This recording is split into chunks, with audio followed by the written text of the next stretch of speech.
Hi, I'm Gavin, And I'm Dave. and you're on the fringe. Come along with us for a ride on a podcast where we talk about an area or a thing going on in the world that needs more attention, just like you do. Let's go. On the fringe. Here we go.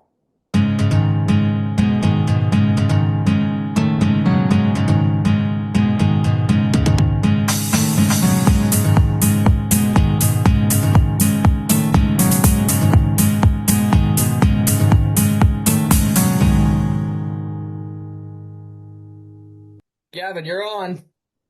One, One, two, two, three. three. Oh, Oh, Canada. Canada. Oh, Oh, Canada. Canada. I don't know what we were doing. The first time was better. The first Anyway, time was much better. That was it was terrible. much better. That was really there was a good take. We can't use that take for other reasons, but that take was much better musically. Anyways, the cat is out of the bag, Dave. What are we talking about today? Well, we're going to be talking about Canada's recent election results.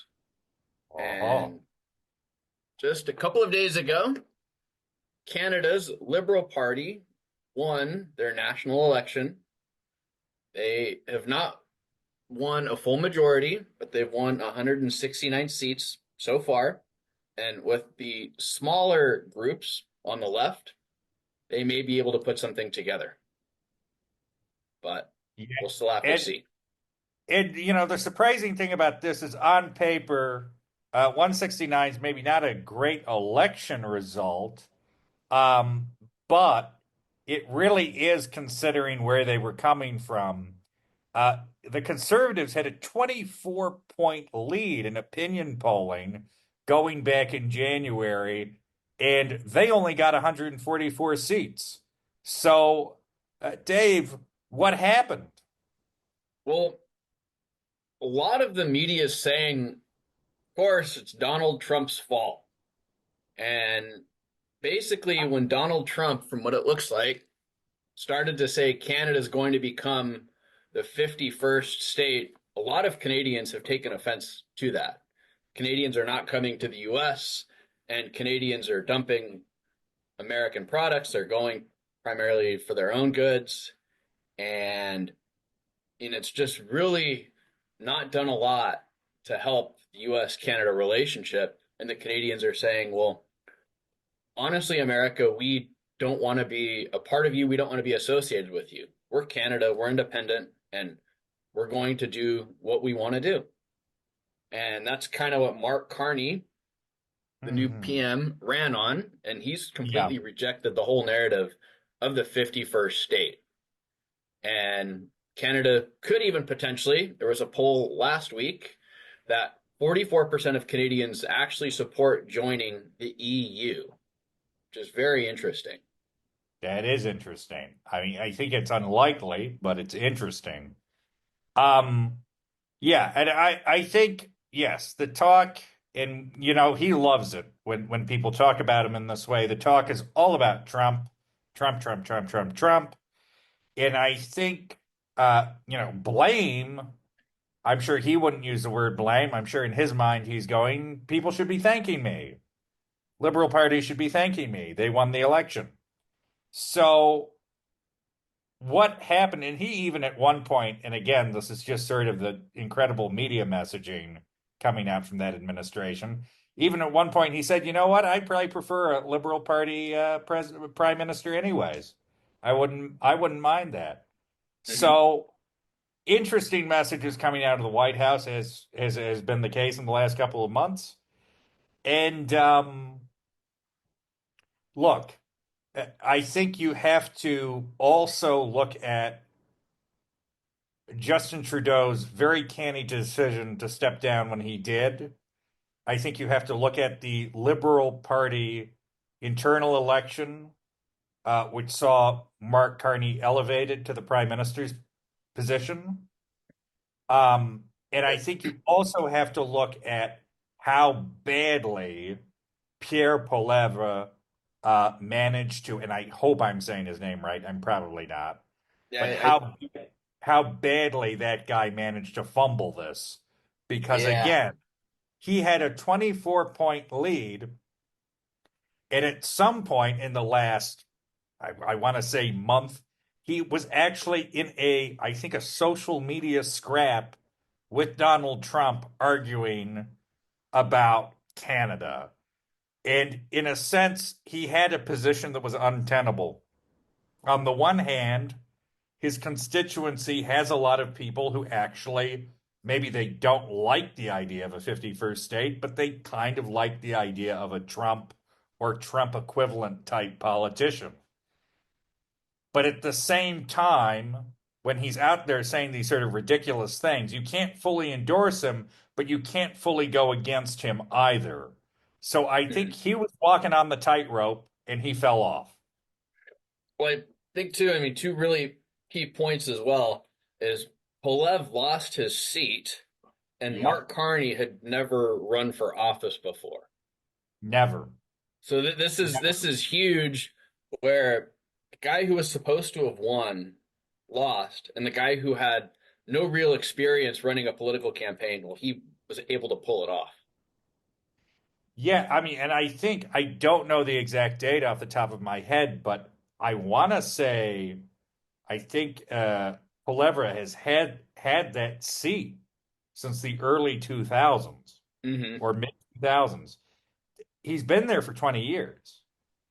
And again, going into this with a 24-point lead, the leader of your party loses the seat he's held for 2 decades. That is, I think, a fairly staggering indictment. And he's not the only leader of a party to lose his seat in this election. The leader of the New Democratic Party, Jagmeet Singh, also lost his seat, and he's stepping down as leader of the party as well. He's been there for a bit. Um, there's definitely a changing of the guard at the Hmm. moment. And Yeah. transition, as you pointed out, transitioning to a much more serious, I think, much harder nosed style of leadership, sort of moving away from Justin Trudeau, who I think often tried to be Mr. Sunshine, to Mark Carney, who's not Mr. Sunshine. That's not why he's there, and that's not why people elected him. Yeah. I mean, they're definitely going more of a no nonsense angle Hmm. than in the past. And Definitely. I was looking through just some of the results, and I mean, I would say, based on my limited experience of Canadian elections, that their map shows a similarity to the US, where you have larger cities like Hmm. Toronto, Vancouver, Edmonton, Calgary, the city cores are overwhelmingly voting for the left. Suburbs and the outer, I would say, more rural parts of Canada voting conservative. Yes, but I mean, of course, because of their electoral system on the federal level, and because they don't have the electoral college that we have, Hmm. they don't have the Senate.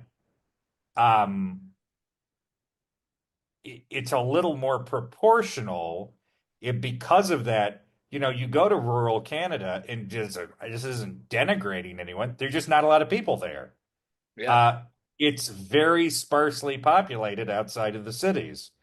So I think the drag is less. I mean, there's definitely, look, the Conservative Party has a large constituency in Canada.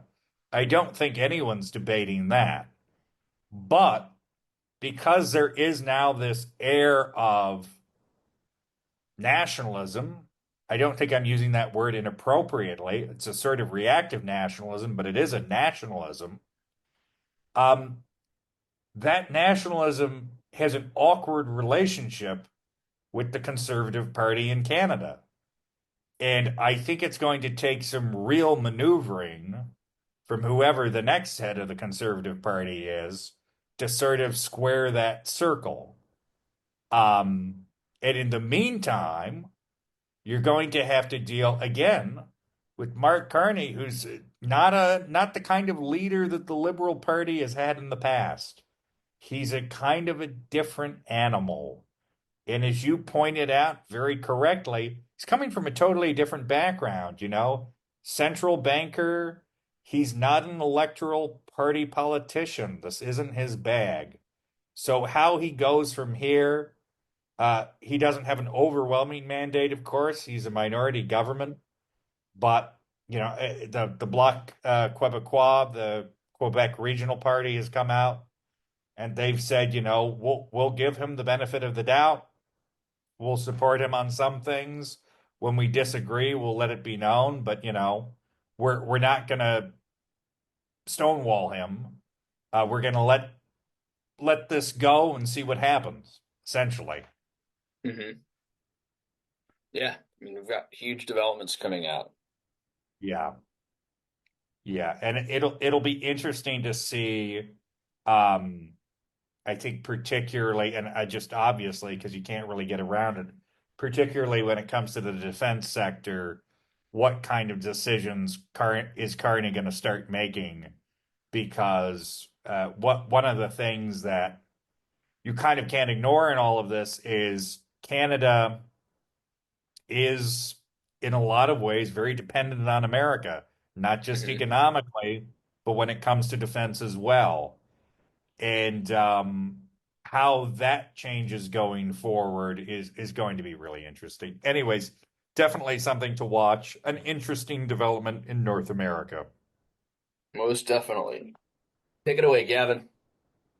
Anyways, thank you so much for listening. Please like, comment, and subscribe. If you don't subscribe, do it immediately. I'm not joking. Uh, I'm not going to start threatening people here, but it's implicit. You, Please, you don't want to be threatened by a middle school teacher. you Those are don't, some pretty strong you threats. actually don't. You really don't. We know what we're doing. We know. So please subscribe, please like, please comment, get involved. Send it to your friends, send it to your enemies, send it to your third cousin 5 times removed. Send it to everybody you know.